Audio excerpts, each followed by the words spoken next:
Today, in a very cultural, political, and economic context, the South versus North debate has gained ground. So, these were two South Indian men who've taken the world stage and who've laid their stamp there. And today, the world is looking at them with great awe and admiration. So, would you like to comment about that? You know, Ramya, you ask the most amazing questions. I've had so many interlocutors, but you've come up, you put the questions out of the typical claptrap of, commentary that I get. Aparajit, that one statement you made about famine stalking India, it was actually the Bengal famine which prevented Professor Swaminathan from becoming a doctor. He was, 2 years into his medical degree at Kumbakonam, at the medical college there, and he realized that, his psyche couldn't take the onslaught of the photographs from the Hindu that he saw of the Bengal famine. He said it didn't just stalk the land, it stalked their psyches as well.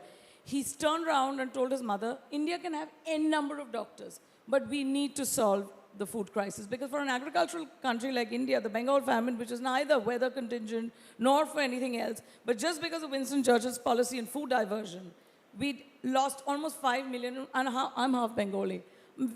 I've grown up on stories from my grandmother's time. They used to live, we used to say Opare across the border. They were part of East Pakistan, Bangladesh. That they'd lost so many people around them. My grandmother used to tell me that the stench of death was actually taken in, but the soil of Bengal never forgot. And I think, if he was, this North-South debate, it's very, very interesting you bring it up, because M.S. Swaminathan was a Tamil Brahmin who knew very little Hindi. His Hindi was manageable, who worked with the Tate Punjabi farmers in parts of Patiala, Jalandhar, Jaunti, to unleash one of the greatest revolutions, India has seen. Mahatma Gandhi gave us freedom in general, and of course MS was an avowed, Gandhian. It was MS Swaminathan who gave us freedom from hunger, which I think is probably very, very fundamental, because as he used to tell me, you can live without almost anything else in the world, but you can't live without food. And that cuts across the classes. And also I think food is symbolic for so many reasons. That one plate of food is where so much inequality springs from. But MS and Visvesvara belonged to an India where we were integrated. We were in India. We were not segmented. And I think it was that notion of the whole is more than the sum of the parts. Today, the sum of the parts are far more important than the whole. And that is why this North-South debate, of course, these are politicized things. And, somehow, despite being educated, we buy into it. Or a large swath of us who are educated buy into it as well.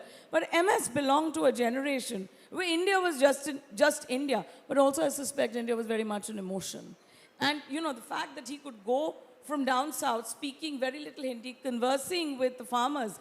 I mean, if that is not true national integration and unity and diversity, I don't know what else is.